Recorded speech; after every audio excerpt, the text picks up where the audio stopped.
Hey there, I am Barb Higgins, and this is 1,000 Tiny Steps. In this podcast, I share my stories of love, loss, triumph, and tragedy as I continue to retrace my steps and ponder what led to the death of my daughter Molly. By doing so, I hope to not only help myself, but to bring purpose and possibility to those who listen. If you are ready to laugh, cry, shake your head in disbelief, then tie, buckle, face up, or slip on your shoes and join me as we begin our 1,000 Tiny Steps. Hey everybody, Barb Higgins here, welcoming you to episode 161 of 1,000 Tiny Steps.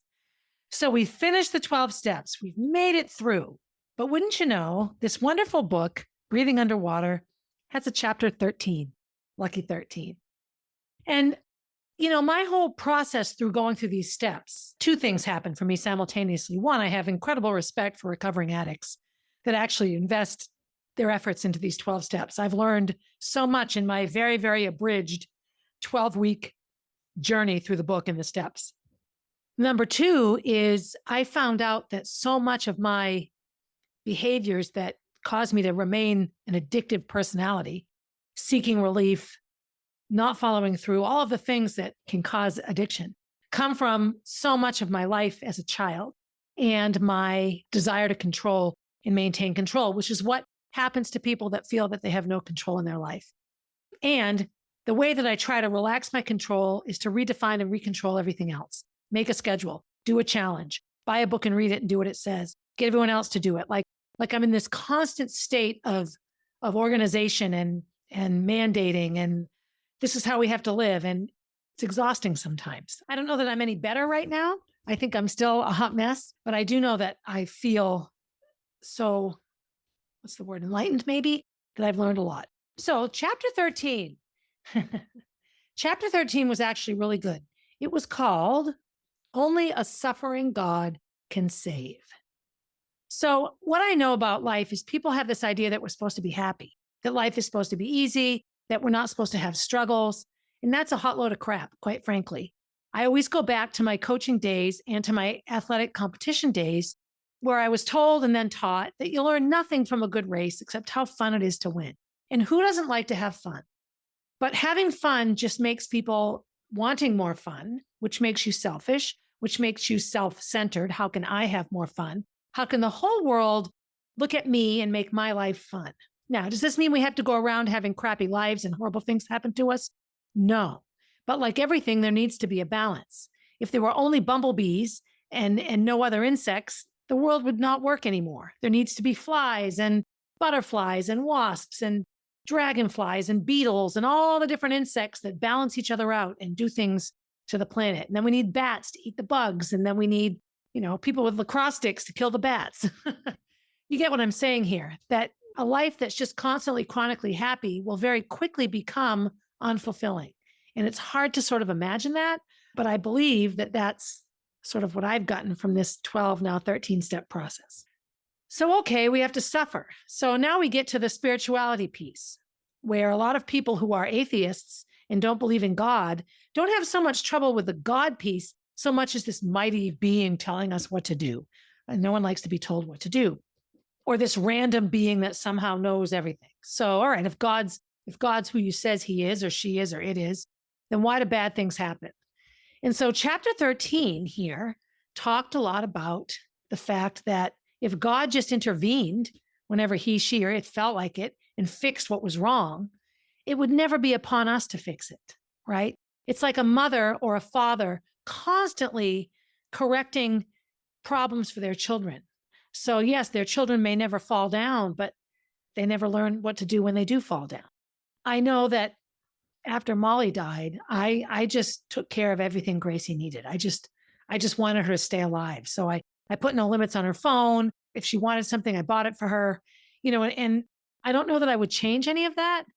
I do know, though, that she struggles immensely with very, very simple, basic things and becomes quickly overwhelmed when the slightest thing is off kilter. So I didn't really do her any favors in terms of how much I did for her, but she's learning and she's willing to learn. And she's understanding that maybe a little suffering isn't a bad thing because you learn from it. You pay attention to it. It catches your eye. So then chapter 13 goes into more of the spiritual piece, which is, well, what does God know about? If he's just going to be in his almighty place and watch us suffer, then how is he a loving God? Well, he has repeatedly through religious history sent himself down here to earth, down here, whatever it is, in the form of a human. And these humans have suffered immensely. Jesus was nailed to a cross. Criminals were nailed to crosses back then. It wasn't special to him. There was nothing holy about a cross. That was a common method of execution in the time of Christ. He was actually crucified with two other criminals, one on either side of him. Baha'u'llah, who's the prophet founder of the Baha'i faith, spent like 40 years of his life chained to a muddy dirt floor in a prison in Akka, which is a prison city in Israel. He didn't have a great, easy life. He suffered immensely. And I don't know the specifics of other religious founders, but I do know that most people that came here to teach religion didn't have an easy life. And so you learn from your suffering. But I think God creates, or whatever the religious being is, I believe in God. I am the first one to say it's not my job to tell anyone what to believe in. But I do believe that whatever the spiritual realities are of the prophets, whatever is being taught to us through their presence, they suffered with us. And so all of chapter 13 talks about a believable God is only a God that suffers alongside of us, right? We can't suffer alone or it's not going to work. There's no credibility there. And so the chapter here is called Only a Suffering God Can Save. Then it talks about something called theodicy, Theodicy. I never heard of that before. It's a branch of theology that has developed many arguments on how there can be a God, a good God, or a just God in the presence of so much evil in the world, about which God appears to do nothing, except an individual change of heart here or there. So it talks about the fact the God that people believe is true is fully willing to let us all kill each other, hurt children, torture animals, rob, rape, pillage, fight, have wars, blow things up, burn things down, fill the oceans with trash. Human beings suck, says a human being. And so if God was truly loving, wouldn't he swoop down and fix all this? No, what he does is he, she, it, whatever, the universe gives us the wherewithal and the strength to fix it, but we don't. And this is where sometimes politics comes into play. And I have to be careful in my work on the school board that I don't get caught up in the negative, ugly of the political side of any office you get elected to. It's very easy to get full of yourself. So only a suffering God can save us.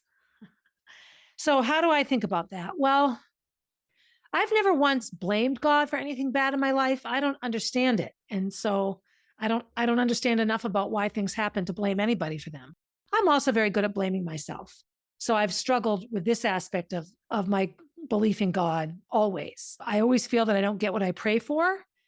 But when I really study what we're supposed to pray for, I realize that my prayers are probably always answered, not just in the way that I want them. Prayers, I think, are like the ultimate Christmas list. And if you ask for a $900 Christmas present and you come from a poor family, maybe the $200 Christmas present is actually the answer to your prayers. Maybe it will give to you what the $900 present can't. I don't know. So I do feel that my prayers get answered. And I'm careful now what I pray for. I have not prayed for patience in a long time. Do you know why? Because I don't get it. What I get is ways to practice being patient. And I'm sick of it. So I don't pray for patience anymore.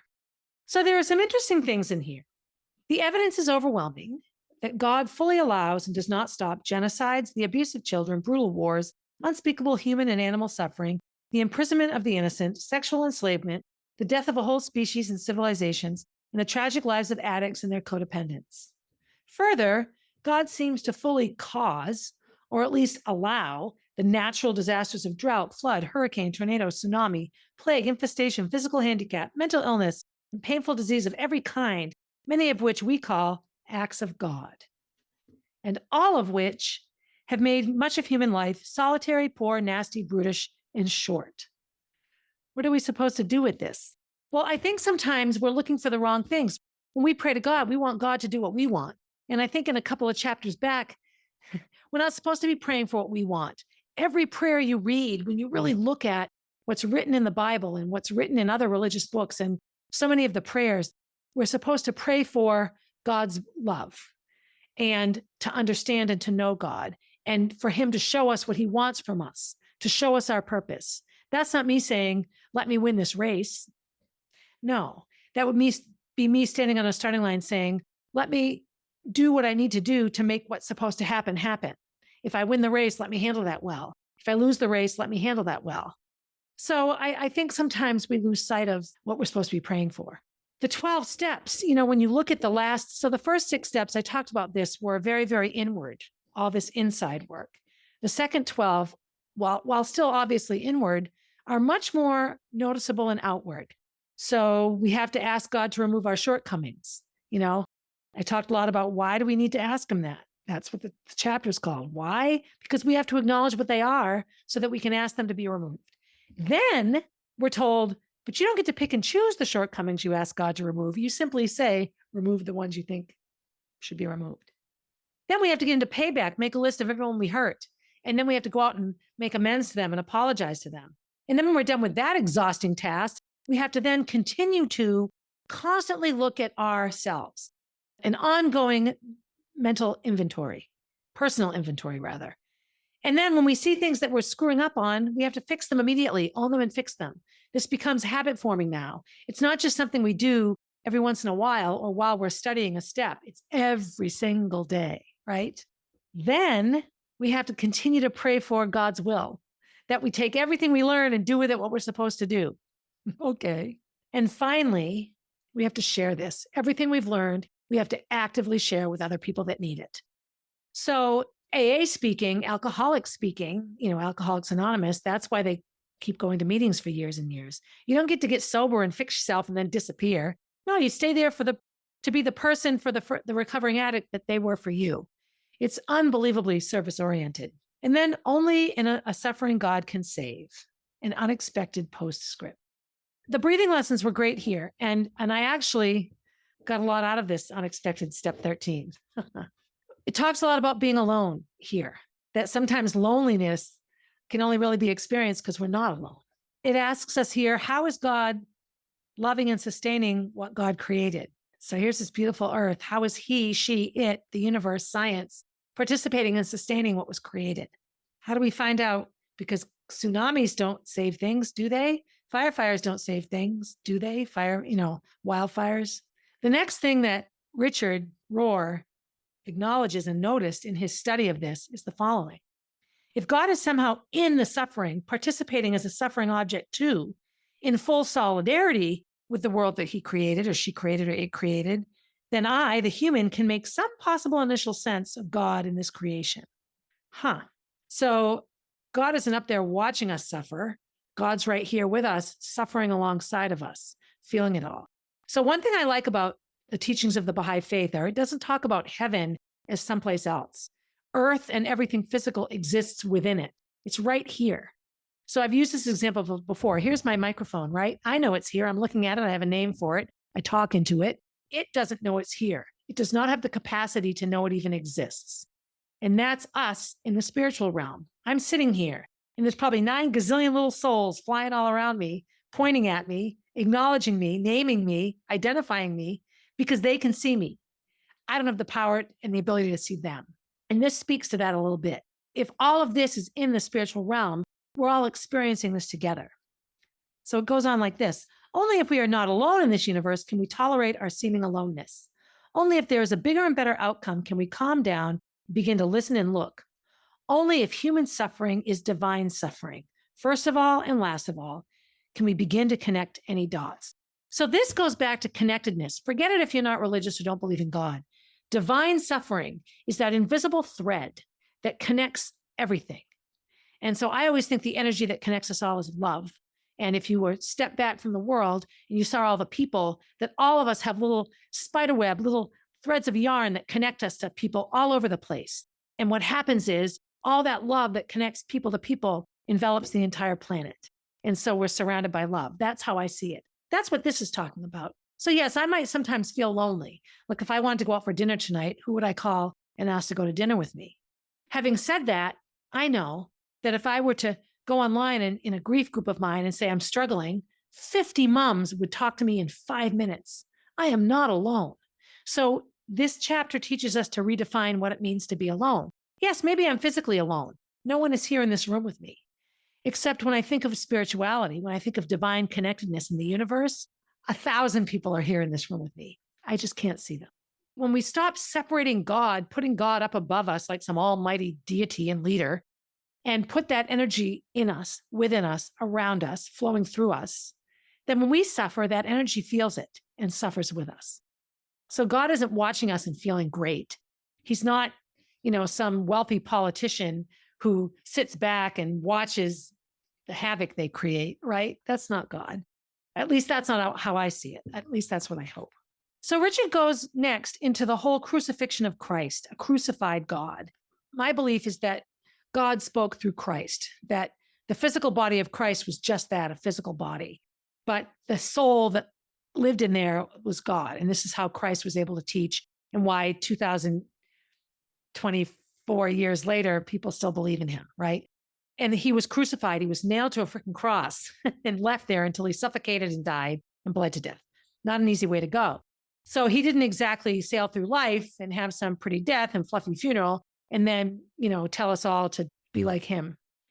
Same with Baha'u'llah, died in exile. So there's a connectedness there. So when we can think of God as a crucified body or a human male chained in a dungeon, sitting on a dirt floor, sitting in his poop, starving most of the time, when we visualize the fact that even though the souls of those bodies were the holy, were God, if you believe in those religions, that didn't preclude their physical suffering. They felt it. Jesus felt the nail go through his hand, right?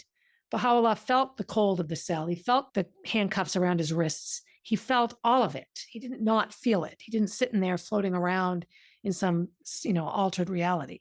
If we can start to look at whatever God might be in that realm, then we can look at our own bodies as connected to the body of the universe. So that goes back to the invisible, threads of love connecting us. I know this is confusing. It's confusing as I talk about it, but it makes me feel, I guess the way that I've felt it most in my own life,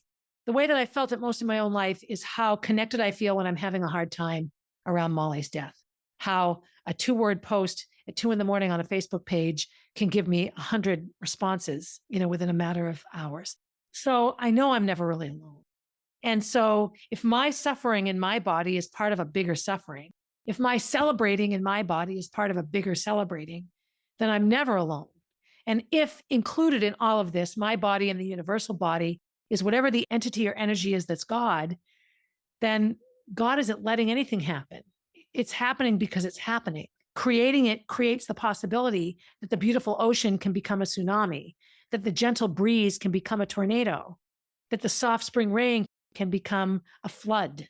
Sometimes these things just happen. No one's making them happen. They're not happening for some unknown reason. I mean, there's a balance there, right? Everything happens for a reason. I do think there's a lot of precluded decisions in life, but I also know that we have free will here and we make our choices. Are we business partners with the divine? That's what Richard says here.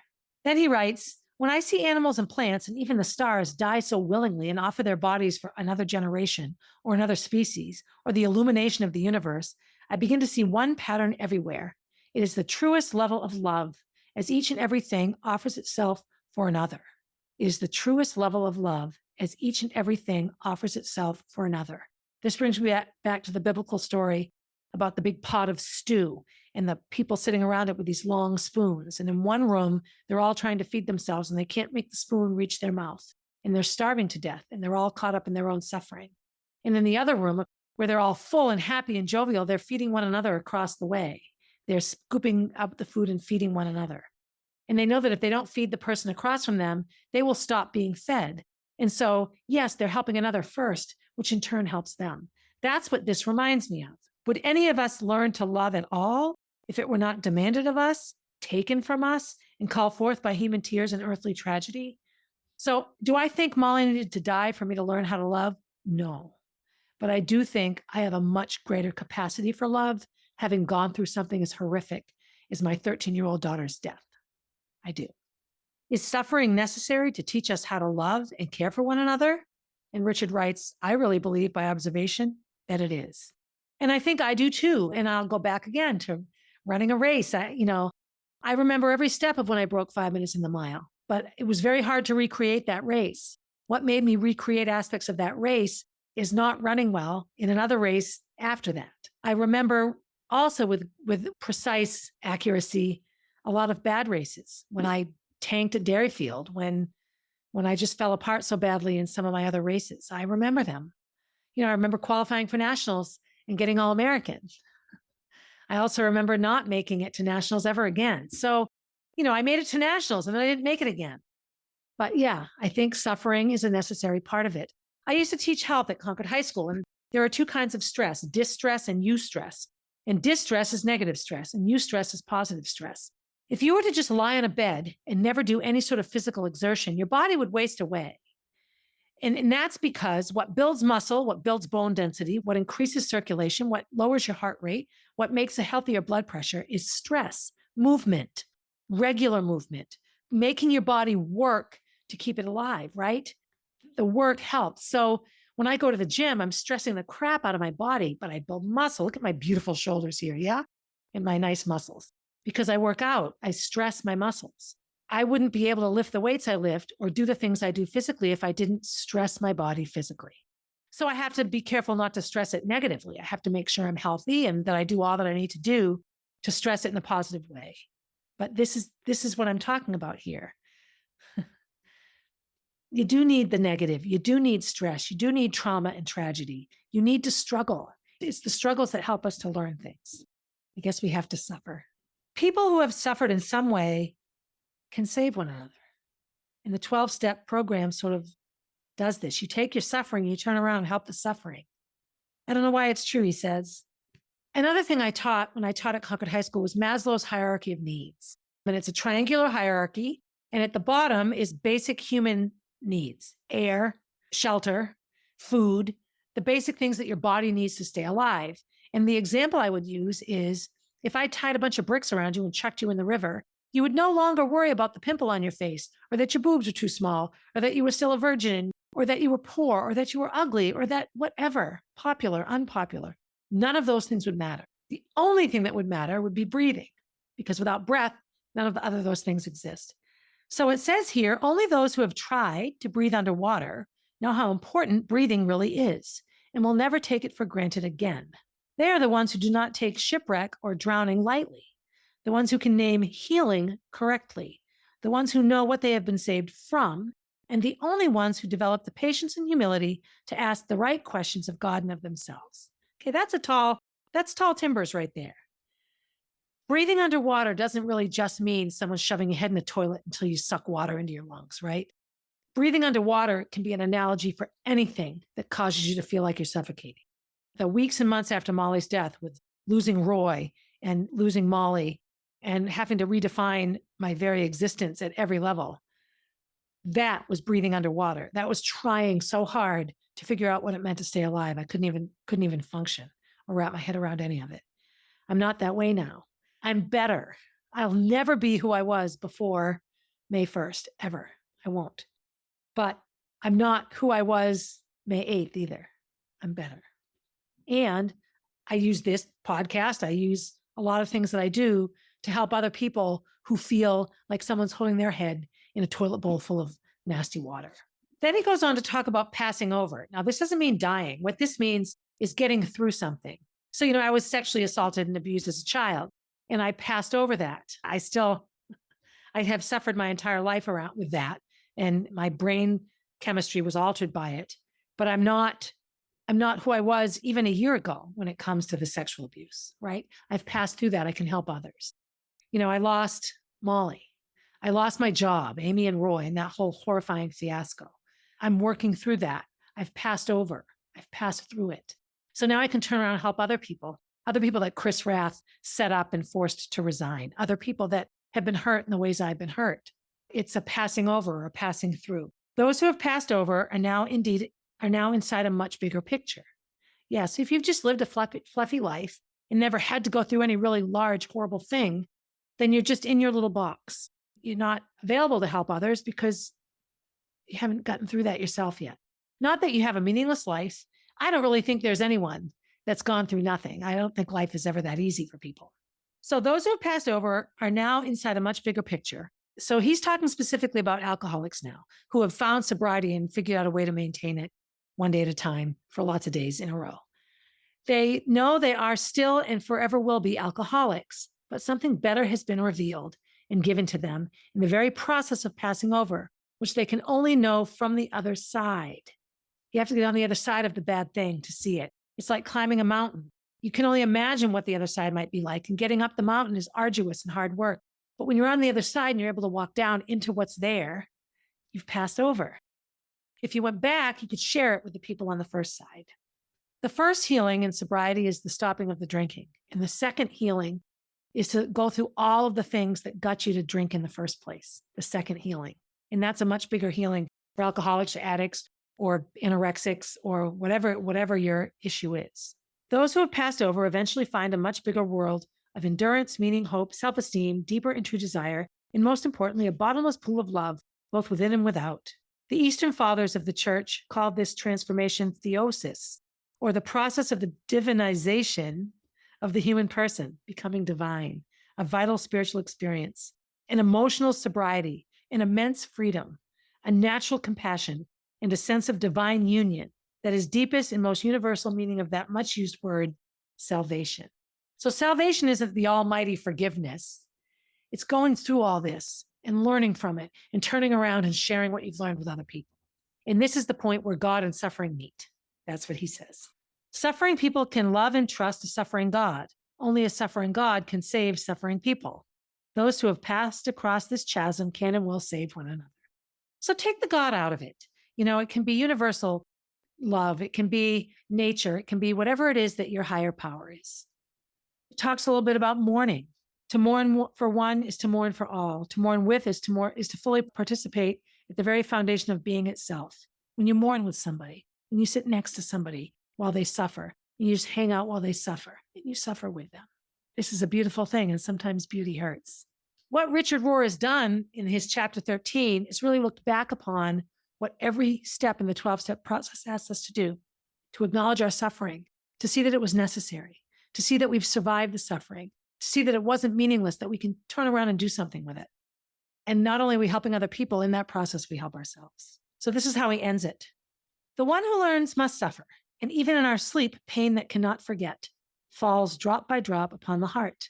And in our own despair against our will comes wisdom to us by the awful grace of God or the universe or whatever. All right, so a lot of the breathing lessons here, which I started to talk about earlier and then got caught up in the chapter, the questions were fantastic. How do you feel about God sharing your suffering? Right about a time when shared suffering brought you closer to someone. Of course, I wrote about losing Molly. And I think that God loves and suffers with me and hurts with me. That's my belief.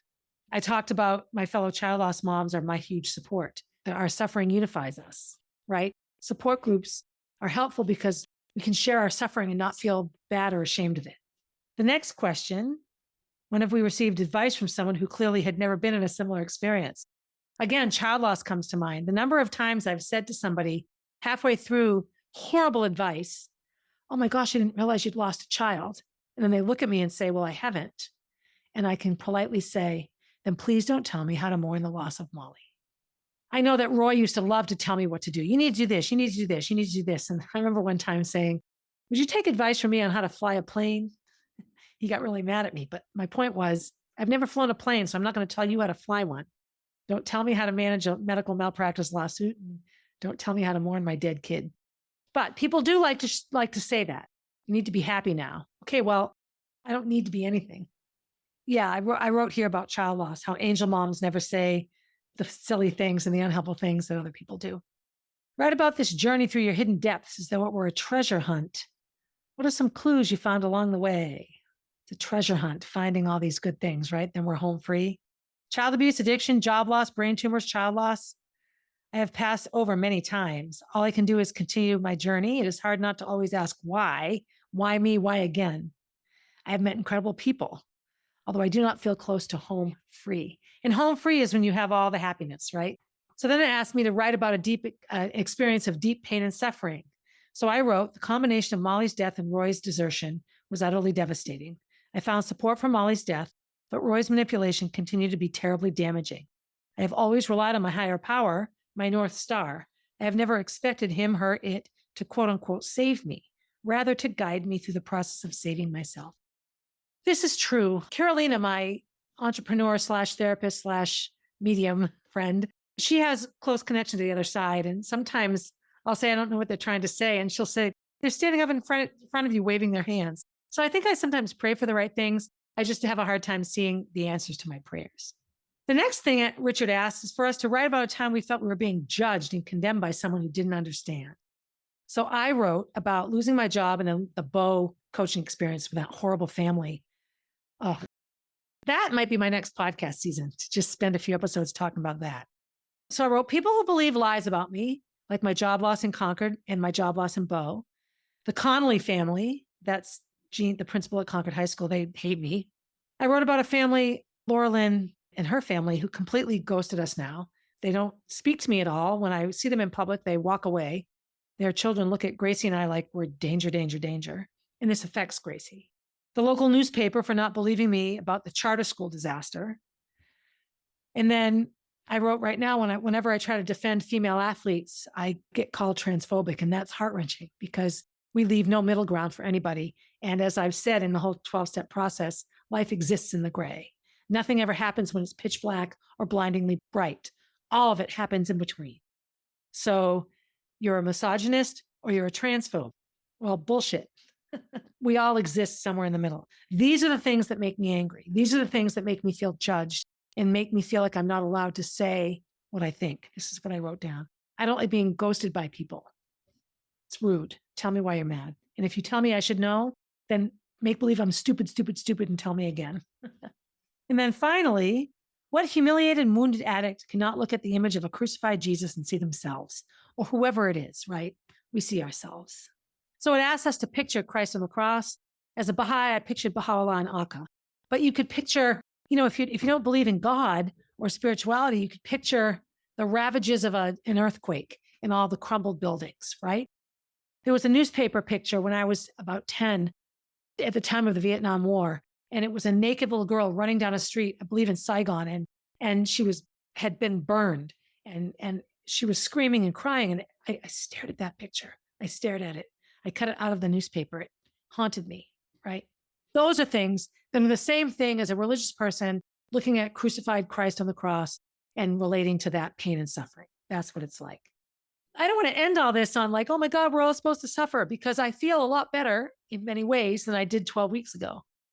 But I think it's healthy to look at our suffering, which is going to happen no matter what, and see it in a more healthy way than looking at it as the universe hating me and punishing me and blah, blah, blah. We have to be Tigger about our suffering and not Eeyore sometimes. We have to find that difference.